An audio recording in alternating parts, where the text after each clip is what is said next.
Montana Territory, August 1882. The train screeched into the dusty station at Three Pines, its iron wheels grinding against the track like it was trying to hold on to something that wanted to leave. Nella Northam stepped down onto the platform, one gloved hand tight around the handle of her worn valise, the other clutching the brim of her hat as the wind tugged at it. The heat hit her first, then the quiet. No shouting vendors. No carriages rushing past. Just the wind in the mountains, and a man standing at the edge of the platform like he had been waiting a long time. Nella's heart kicked hard in her chest. Her stomach twisted.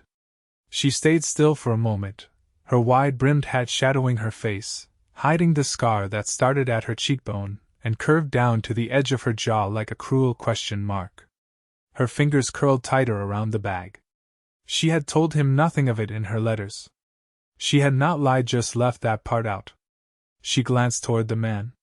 He was tall, built like the kind of man who worked with his hands and trusted his own strength. His shirt was clean but worn, sleeves rolled up to his elbows. Brown hair sun-cut. A square jaw. His eyes, when they found hers, were steady. He stepped forward. "You Nella?" Her voice caught for a moment. "Yes. I'm Quentin Tate." His voice was smooth, low, not rushed. "You are even braver than I thought." She flinched. Her hand went to her cheek before she could stop it. "You saw?"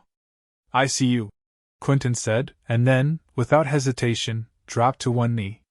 "Would you let me be your husband?" Nella's mouth parted.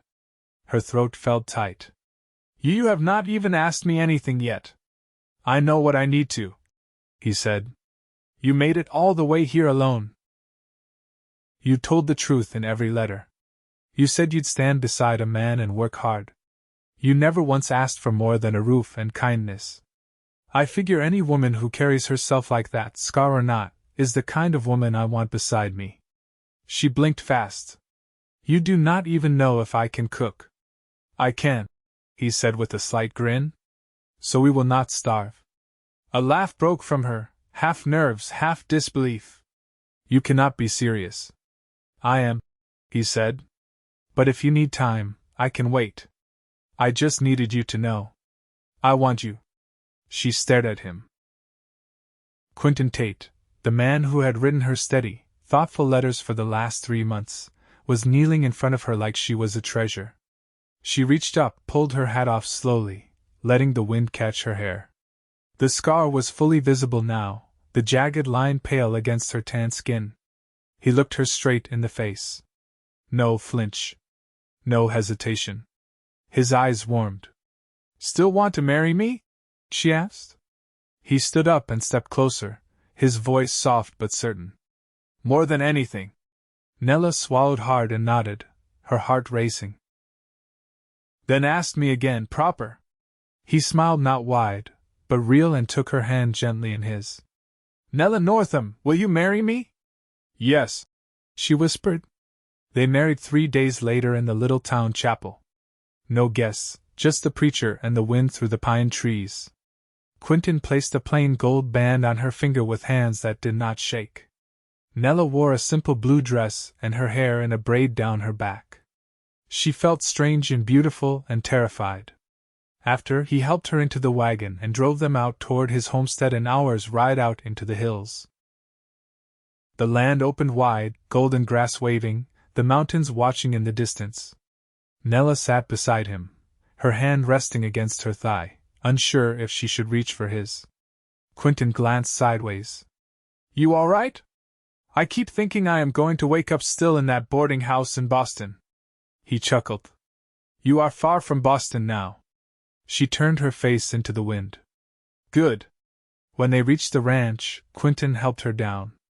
The house was small but neat, 2 rooms with smoke curling from the chimney. A garden lay off to the side, not much more than a few rows of green shoots, and a coop with 6 chickens clucked in the back. A corral held 4 horses, and beyond it, hills stretched into forever. "I built it myself," he said a little awkwardly. "It is not much yet." "It is a start," Nella said.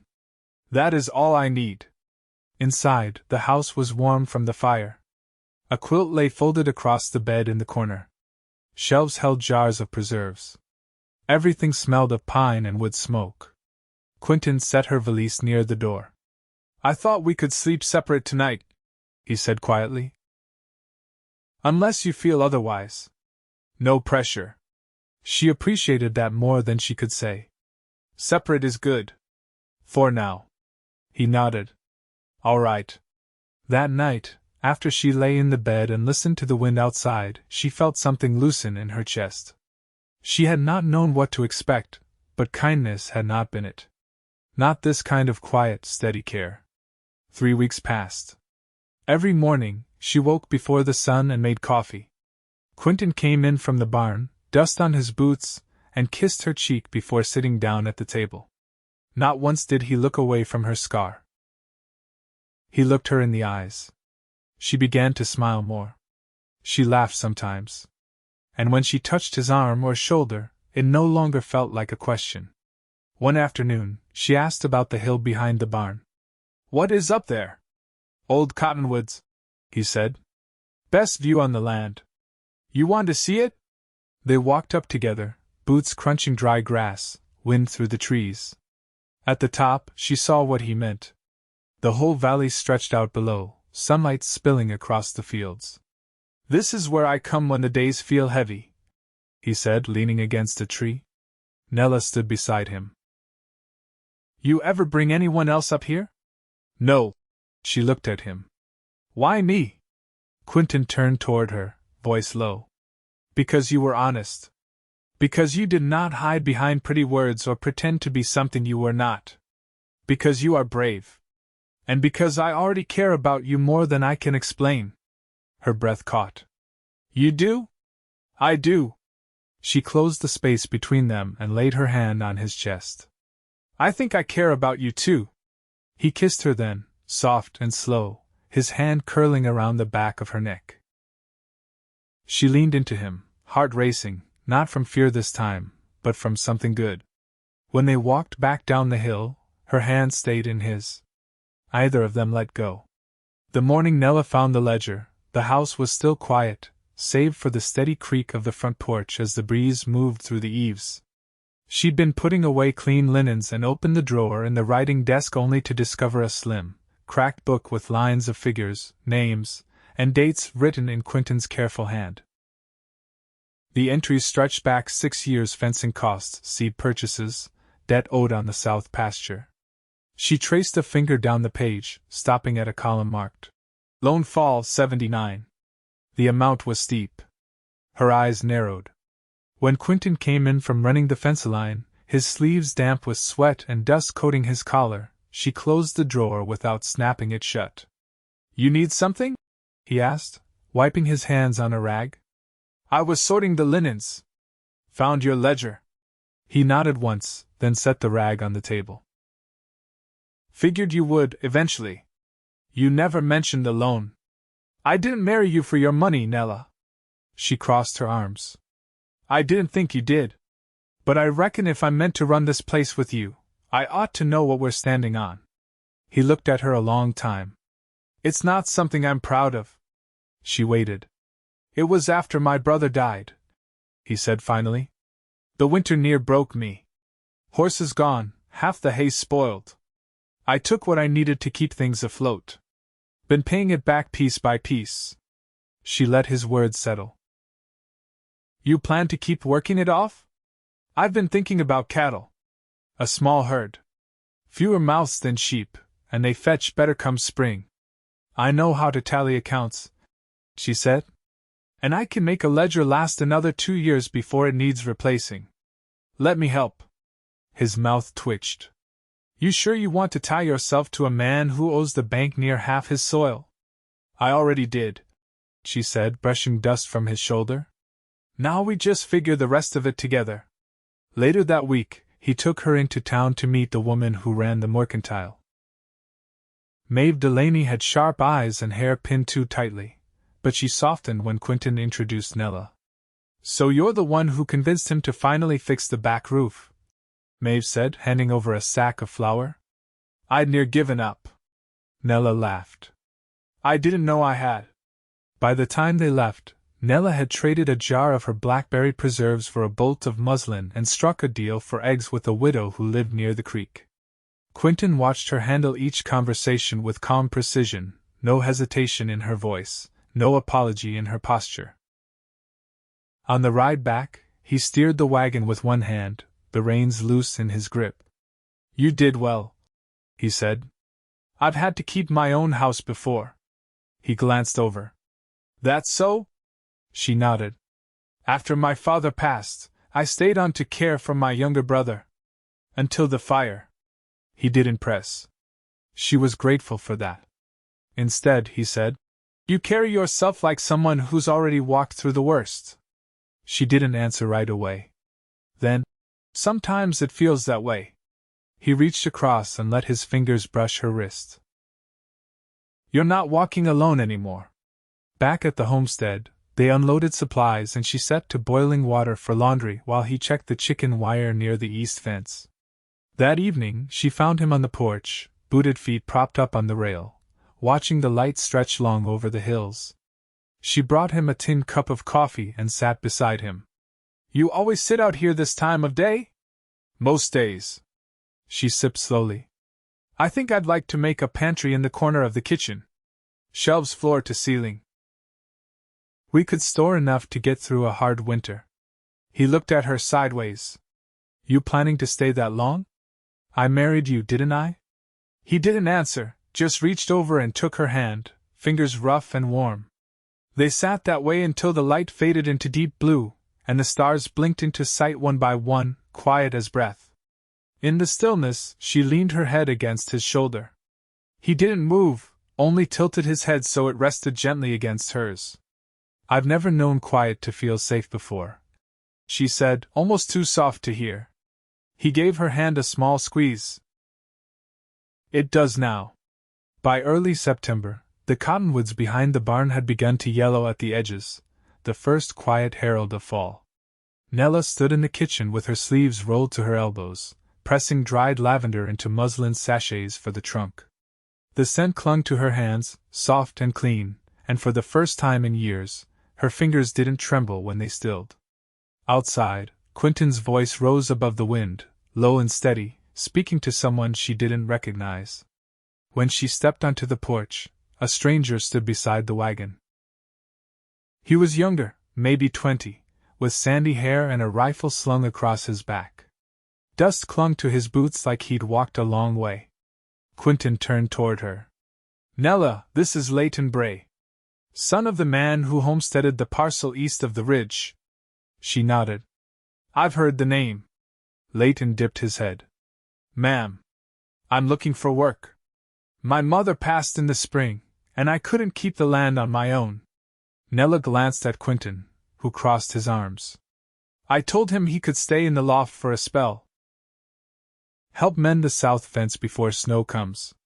She studied Leighton's eyes clear, but ringed with something hollow. "You'll need to pull your own weight." "Yes, ma'am.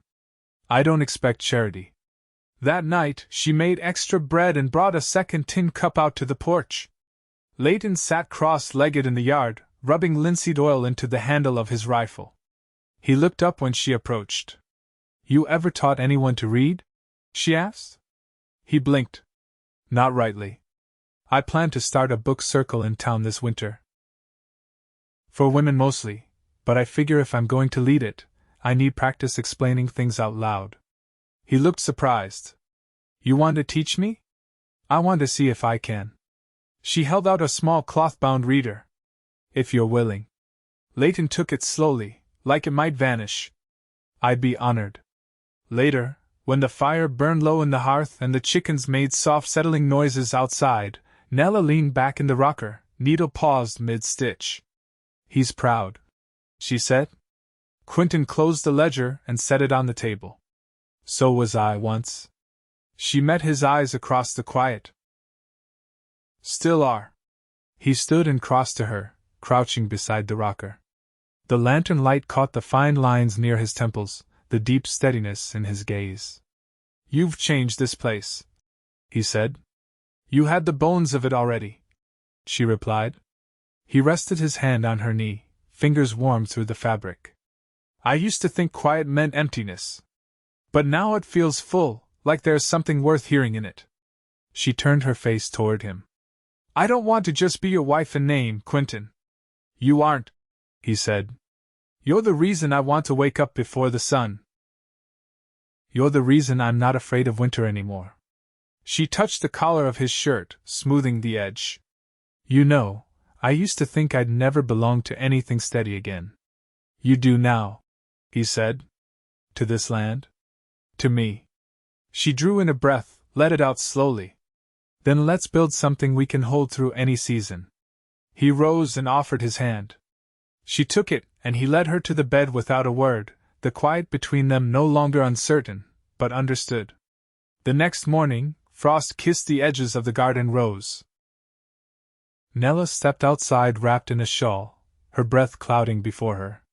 Quentin came behind her, slipping his arm around her waist. We'll need to bring the squash in before first snow, he murmured. I'll see to it. He kissed the place just below her ear, then leaned back to look at her face. You ever think about children? She turned toward him, eyes calm. I do. His hand tightened at her waist.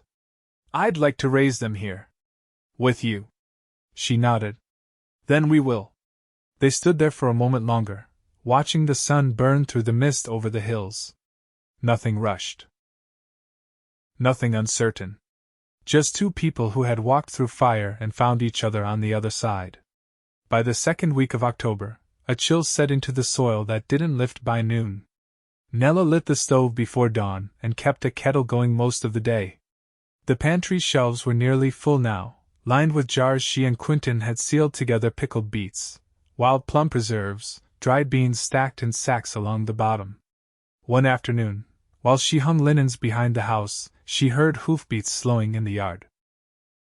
She stepped around the corner, clothespin between her teeth, and saw a man dismounting, a stranger, older than Quentin, with a long coat and a rifle strapped to his saddle. His eyes swept the place like he was measuring more than the land. Quentin came out from the barn, wiping his hands on a square of burlap. What brings you, Mr. Weston? News, the man said, voice clipped by the wind. Harland Ward is back in the territory. Quentin's jaw tightened. I thought he'd gone east. Was in Dakota for a time. Word is he's looking to reclaim what his brother forfeited. Nella walked over, linen forgotten. Who is he? Weston glanced at her, then to Quentin. You didn't tell her? Quentin's voice was low. Didn't think he'd come back. Nella crossed her arms. Tell me now. Quentin looked at her, not with guilt, but with the weight of something long buried. My brother owed Harland Ward money. When he died, Ward tried to take the land as payment. I fought him on it legally and otherwise. Weston added, You won, but not without bruises. Quentin nodded. He didn't like being bested. He said one day he'd come for what was his. Nella's voice was steady. And is it his? No. Not by law. Not by effort. I've made this place what it is. She turned to Weston. Do you think he means trouble? I think Harland Ward doesn't know how to let go of a grudge. After the man rode off, Quentin stayed out by the fence, checking the gateposts with more force than needed. Nella brought him a jar of water and leaned against the rail beside him. You think he'll come here? I'd be a fool not to. She watched the line of the hills, the way the light caught on the dry grass. Do you want me to leave? He turned to her sharply. No, I'm not asking to be noble. I'm asking because I won't be the reason someone tries to hurt what you've built. You're not, he said. This is your home too. She looked at his hands, strong, calloused, but not clenched. Then we defend it together. That night, she spread the rifle cleaning kit on the table and began oiling the barrel of the carbine Quentin had taught her to shoot 2 weeks prior. He watched her a moment before setting his ledger aside. You handle it like someone who's done it before. I haven't. But I learned fast. He came around the table and stood behind her, his hands resting gently on her shoulders. You never asked for reassurance. I don't need it to know what I'm worth. He bent and kissed the top of her head, lingering. "You're the best thing that's ever happened to this place." She smiled without looking up. "Then let's make sure no one takes it away." 3 days later, Leighton spotted riders at the far edge of the ridge. Just two. One was Ward. Quentin stood at the fence with his rifle slung low on his back, while Nella watched from the porch, her carbine resting across her lap, unused but ready. Ward didn't come close. He sat his horse long enough to make his presence known, then turned and disappeared into the trees. That evening, Nella found Quentin in the barn, brushing down the gelding with slow, distracted strokes. "He's testing your nerves," she said. "I know." He turned toward her, eyes shadowed but clear. "I've fought so long to hold on to this land, I forgot what it feels like to have something to lose that isn't dirt." She stepped close, hand resting lightly against his chest. "You've got more than land now." His voice dropped. "That's what scares me." She looked up at him, unwavering. "You're not alone, Quentin. You never have to be again." He set the brush down and pulled her into him, his arms firm around her waist. She leaned into the warmth of him, the straw-sweet scent of the barn mixing with the scent of wood smoke clinging to her hair. "We'll be all right," he said into her hair. She closed her eyes. "We already are." Outside, wind moved through the cornstalks in the back field, rustling like a low song. Inside, the light from the lantern spilled across the floor, casting their joined shadows long and steady against the wall. The first snow came in the night, soft and soundless, blanketing the hills in a hush that held even the wind at bay. When Nella stepped outside before sunrise, the world shimmered pale blue beneath the fading stars. Her breath swirled in front of her as she walked to the chicken coop, scarf tucked tight beneath her coat. The hens were quiet, wary of the cold, but she coaxed them out with warm mash and a steady voice. Quentin was already out back, hauling water from the creek before it froze solid. He nodded when she passed, his coat dusted with frost, the set of his shoulders unchanged. They hadn't seen Harland Ward again. That had been over 3 weeks ago now, and the stillness since had settled like a held breath. But they both knew the difference between peace and pause. Inside, the house was warmer. Leighton had chopped enough wood for a month, and Nella had spent the last week stitching quilted sacks to hang along the windows. She found him that morning at the table, bent over a page of letters, tracing each one with his finger. "You get through the whole primer?" she asked, setting a bowl of oats in front of him. "Almost," he said. "Got stuck on gather." She sat across from him. "That one's tricky. The th sounds like a hiss, but your tongue stays flat. Try it again." He said it slowly, then again clearer. "There," she said. "You're getting it." He smiled, the boyishness coming back to his face for a moment. "Never thought I'd be sitting at a kitchen table learning to read from a woman who can shoot straighter than most men I know." She arched an eyebrow. "You've been reading the ledger too, haven't you?" He flushed, sheepish. "Just wanted to make sense of the numbers. That's why I left it open." Later that day, Quentin rode into 3 Pines to trade pelts for lamp oil. Nella stayed behind, kneading dough near the stove. The door opened near midday, and for half a breath she thought he'd returned early, but it was Weston. His face was drawn tight, his coat wet with slush. "I tried to catch him on the road," he said without preamble. "Quentin passed me just before the ridge. You need to know Ward's gone. He was found yesterday, 2 towns over. Gunshot. Not Quentin's doing." She stared at him, hands still dusted with flour. "Who?" "No one knows. Might have been a debt gone wrong. Might have been someone else he wronged. But it's done." The words didn't land right away. Then they did. Nella wiped her hands on a cloth and poured him coffee. "You tell Quentin?" "I will. Just figured you deserved to hear it first, seeing as how you've been looking over your shoulder more than you let on." After he left, she stood at the window, watching the snow drift down in lazy turns. The fear that had followed them like a shadow had lifted, but the space it left behind was strange. She wasn't used to the absence of worry. It took effort to breathe it in. When Quentin returned just before dusk, she met him at the gate with his scarf still hanging loose and cheeks red from the cold. He stepped down from the saddle and passed her a small paper parcel. "Had a feeling you were low on cinnamon," he said. She tucked it into her coat pocket. Weston came by. He looked at her, still holding the reins. "You heard then?" "I did." He looped the reins over the post and stepped close. "Feel like we've been holding on to the same breath for too long." She rested her palm over his chest. "Then let it go." He did, slow and steady, his forehead touching hers. "I kept thinking I had to protect our life. But maybe I just needed to live it. I want to live it with you," she said quietly. All the way. Inside, the fire popped and cracked. She laid out the bread, and he poured cider into 2 tin cups. They ate slowly, no rush between them, and when the dishes were done, he reached for her hand. "I've been thinking," he said, "about building a second room off the back of the house. For when the family grows." She folded the dish towel. "You're sure?" "Always have been. Just needed to find the right life to build it into." She touched his face, rough with the day's cold. "Then let's raise it together." The months that followed passed with a rhythm all their own. Snow deepened, then softened. Leighton rode out in early spring, bound for Idaho with a bedroll and the reader tucked in his saddlebag. He promised to write when he could spell the words without help.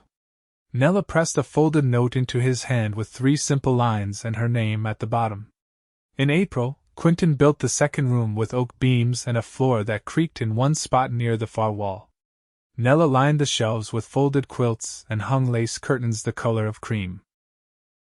By June, the garden had doubled in size, and the hens laid more eggs than they could eat alone. When Quentin placed his hand over Nella's stomach one evening while they shelled peas on the porch, she nodded before he could ask. The land outside kept its peace. The cottonwoods behind the barn grew fuller. The wind still sang, but it no longer carried warning. Their love did not need tending, it wove itself into the corners of the house, into the soil, into the steady rise and fall of each day. There were no declarations.